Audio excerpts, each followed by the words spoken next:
스펀지법 반죽하기의 수행 준거를 알아보도록 하겠습니다. 스펀지법 반죽하기는 두 번에 거쳐서 반죽을 하는 것을 스펀지법 반죽하기라고 합니다.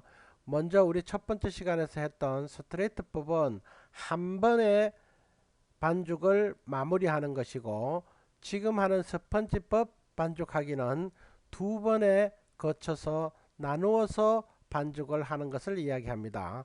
그래서 먼저 반죽하는 것을 스펀지 반죽이라 하고, 나중에 반죽하는 것을 같이 반죽한다 해서 본 반죽이라고 이야기합니다. 그래서 스펀지 반죽을 할 때는 어떠한 것이 필요하냐면은 작업 지시서에 따라서 사용수의 온도를 계산할 수 있다고 그랬습니다. 스펀지 반죽하기에도 물이 들어가겠죠. 그 사용수의 온도를 적당하게 계산할 수 있어야만이 내가 스펀지 반죽의 반죽 온도를 맞출 수 있다는 것입니다. 그리고 제품 특성에 따라서 반죽기의 속도를 조절할 수 있다 했습니다.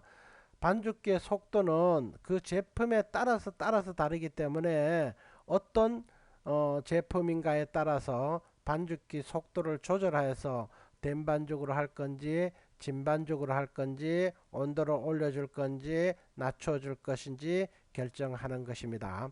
그리고 스펀지 반죽의 완료 시에는 제품 특성에 따라서 반죽 정도의 적절성을 점검할 수 있어야 한다는 것입니다.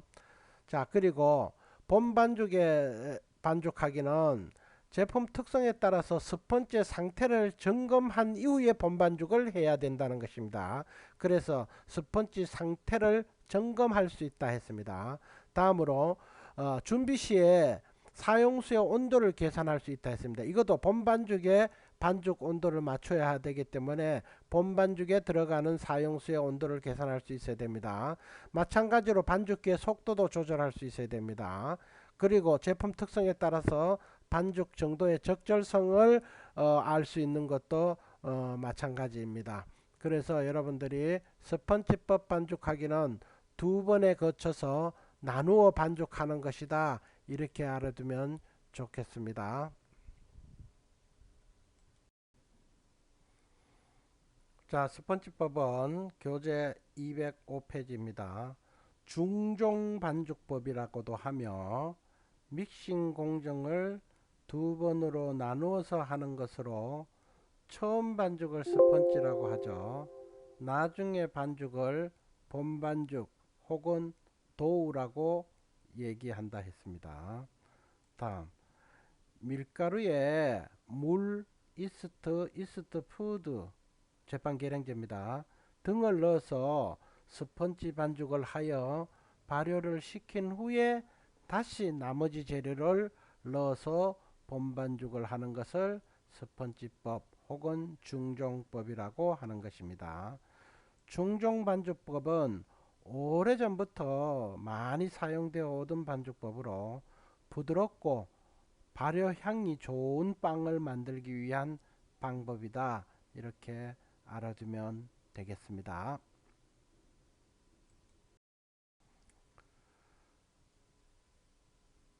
스펀지밥의 정리 더 하겠습니다.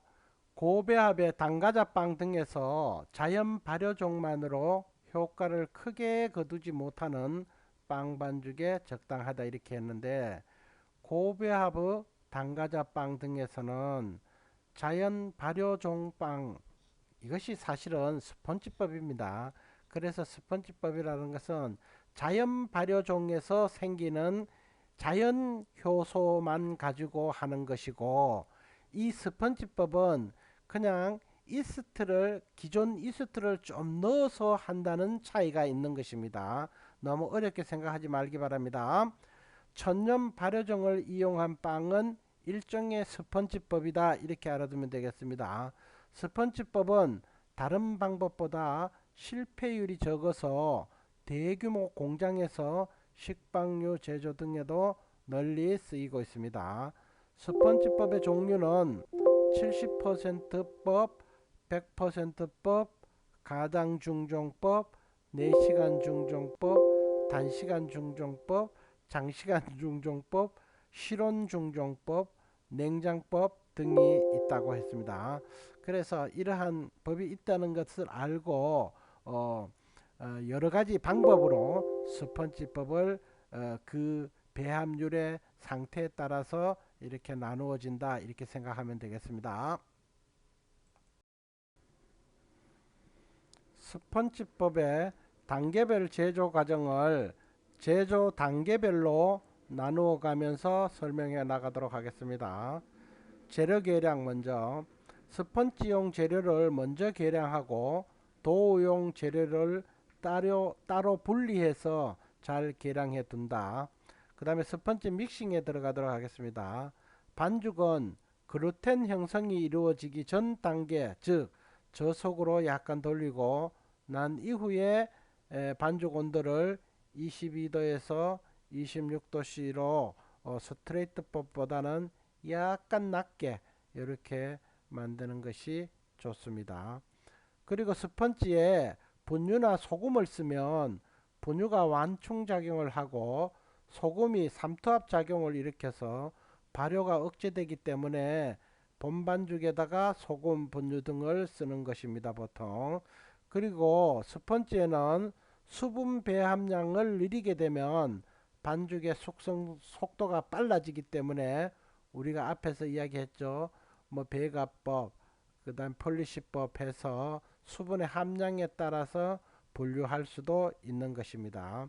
자, 1차 발효는 발효실 온도와 습도 등을 맞춰서 충분한 시간에 발효를 해주는 것이 좋습니다. 그리고 스펀지 발효는 처음 부피의 4, 5배가 되었을 때까지 발효해 주는 것이 좋습니다.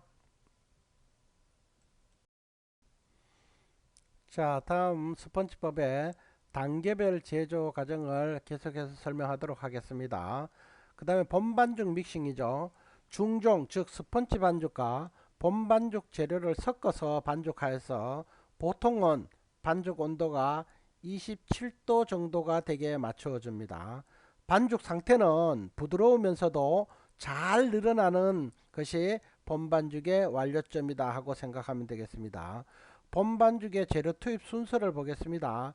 스펀지 반죽에다가 건조 재료, 본반죽의 건조 재료를 투입하여서 조금 섞어준 후에 물과 액체 재료를 투입하여서 충분하게 본반죽에 들어간 밀가루와 물이 충분히 섞인 후에 쇼트닝을 투입하여서 글루텐을 잡아주는 겁니다. 그리고 소금은 후연법으로 넣는 것이 좋다 해서 뒤에 적어놨는데, 그렇더라도 반죽 완료 시점에서는 소금이 충분하게 녹고 또 반죽 속에 골고루 퍼져야 된다는 것은 상식이겠죠, 여러분. 그리고 플로우 타임에 들어가겠습니다. 그래서 여기서 왜 이 스펀지법에서는 플로우 타임이라고 하느냐 하면은, 이 플로우 타임은 우리가 앞에서 스펀지 반죽을 1차 발효한다고 그랬습니다. 그것을 1차 발효라고 해도 되고 여기서 1차 발효를 해도 좋은데, 일단은 스펀지 반죽이 스펀지법에서는 스펀지 반죽 자체가 도리어 본 반죽의 재료보다 더 많을 수가 있습니다. 밀가루 양이라든가 이런 것이. 그래서 밀가루 양을 많이 해서 스펀지 반죽을 하는 것이다 보니까 우리가 발효한다 그러면은 밀가루의 전분을 발효시키는 것이거든요. 그래서 앞에 스펀지 발효하는 것을 1차 발효라 하고, 본반죽을 해서 뒤에 남은 본반죽에 있던 밀가루를 발효시키는 시간을 플로우 타임이라고 이렇게 얘기할 수가 있는 것입니다. 스펀지에 도우 밀가루 비율을 감안해서 플로우 타임을 조정할 수 있는데, 반죽 온도와 너무 높지 않는 습도에서 2, 30분 정도 발효하는 것을 기본적으로 생각하는 것입니다. 물론 마르지 않게 잘 덮어서 조치를 취한 후에 발효를 시켜야 되겠죠.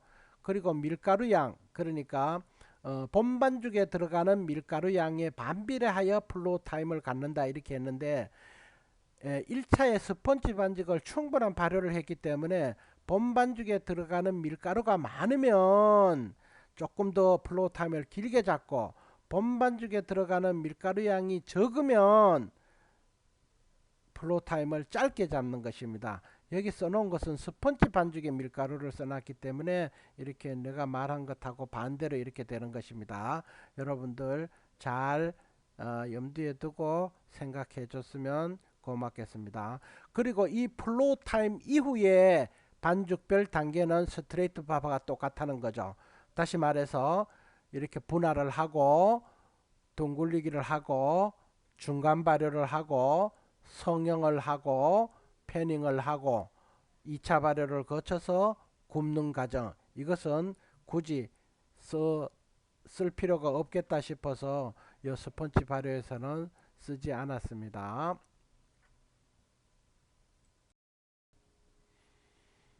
스펀지법의 장단점을 알아보도록 하겠습니다. 장점으로는 작업 공정에 대한 융통성이 있다. 다시 말해서 작업 공정을 수정하거나 조금 보태거나 할 수 있다는 거죠. 예를 들어서 1차 스펀지에서 모자라는 부분이 있으면은 2차 본반죽을 할 때 이렇게 융통성 있게 재료를 조정해서 할 수 있다는 이야기입니다. 잘못된 공정을 수정할 기회가 있다 했습니다. 얘기했죠. 제품의 저장성 및 부피를 개선할 수 있다 했습니다. 발효에 대한 내구력이 좋아서 풍부하게 발효시킬 수 있다 했습니다. 빵의 조직과 속결이 좋다. 발효향이 좋고 노화가 지연된다. 이스트 사용량이 감소된다. 오븐에서 착색이 좋다. 오븐 스프링이 좋다. 좋은 점이 너무너무 많습니다. 그죠? 그래서 보통 빵을 만들 때는 스펀지법을 많이 쓴다고 여러분들이 기억해주고, 스펀지법에 대해서 여러분들이 잘 유념해서 배워줬으면 좋겠습니다. 단점으로는 뭐 이러한 것이 있다, 이렇게 알아두면 되겠습니다.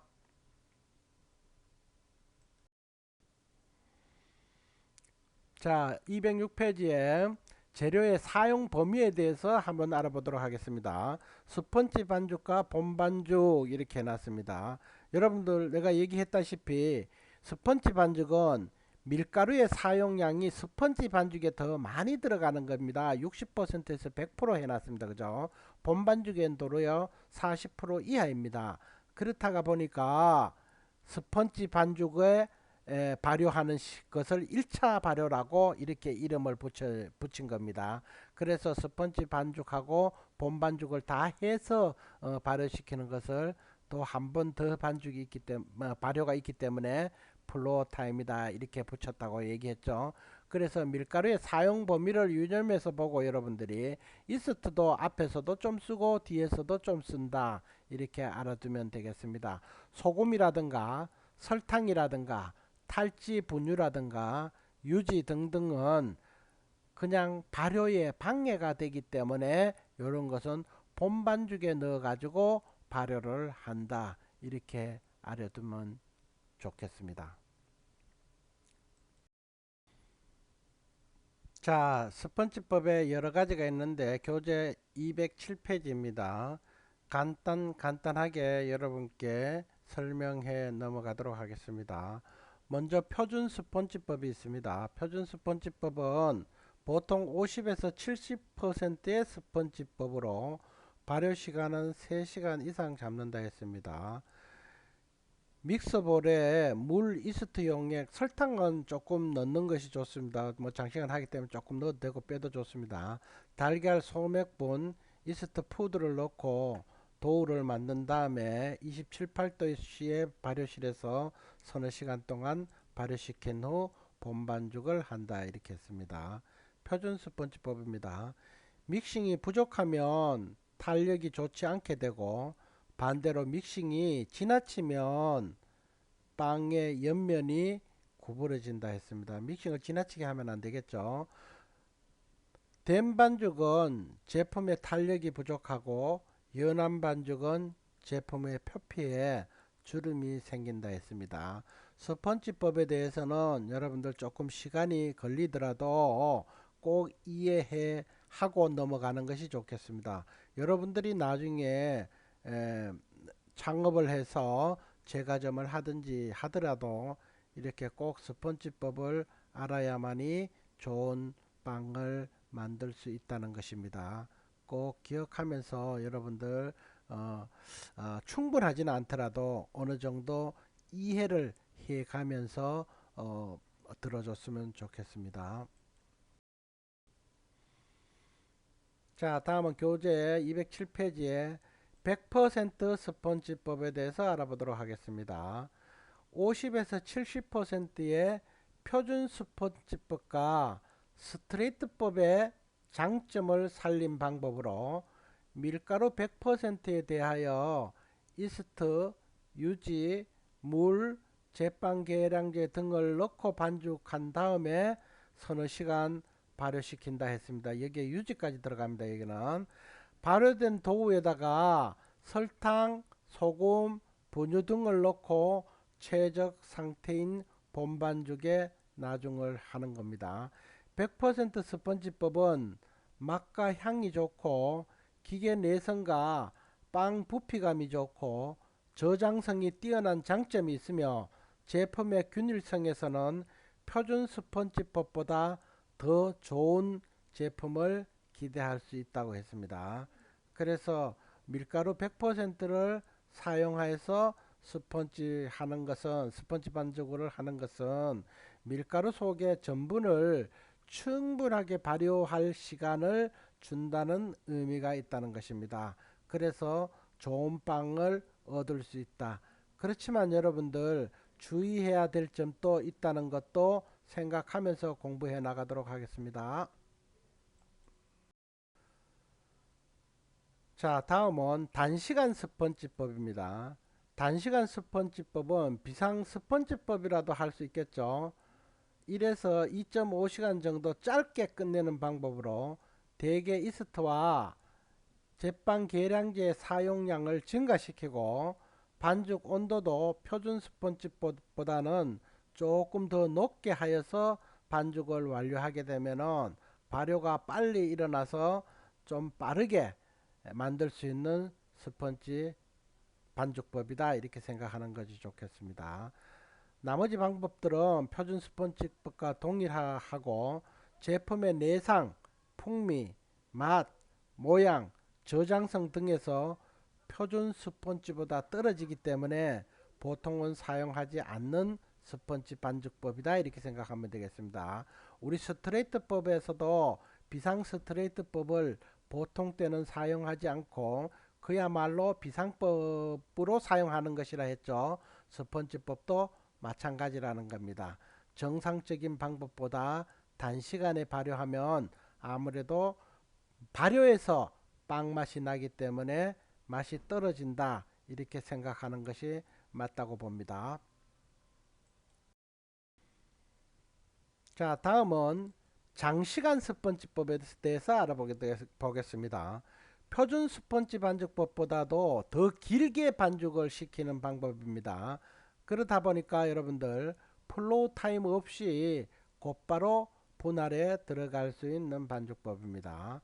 스펀지 반죽 온도는 표준보다 약간 낮게 반죽하고 이스트 양도 약간 줄이고 물의 양도 조금 감소시켜서 발효 시간을 늘려주는 것입니다.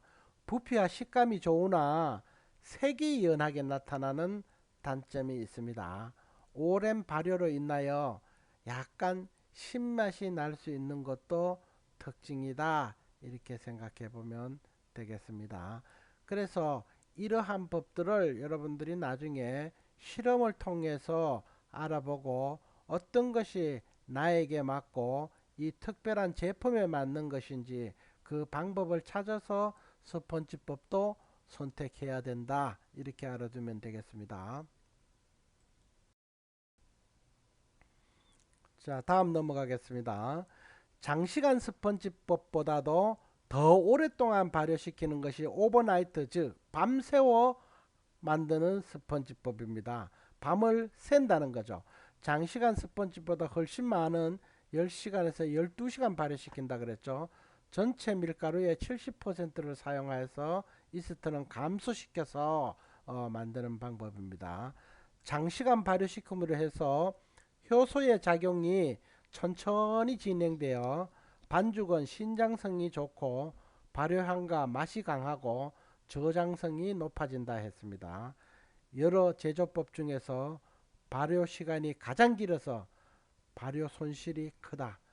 발효 손실이 크다는 것은 발효가 길기 때문에 그 사이에 제품 속에 있는 수분이 많이 달아나기 때문에 가벼워진다는 뜻입니다.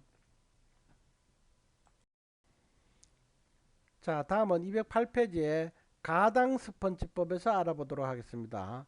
설탕을 많이 사용하는 가자류빵의 주요로 사용하는 스펀지법으로 전체 설탕량의 14에서 20% 정도를 스펀지에 첨가하여서 이스트를 강하게 하는 방법으로 반죽 온도는 24에서 26도씨고 발효 시간은 2시간에서 2시간 반, 2차 발효실 습도는 표준 스펀지 발효실의 60%보다 약간 높은 것이 좋다 했는데 표준 스펀지보다 조금 낮게 하는 것이 좋다 이런 뜻이겠죠.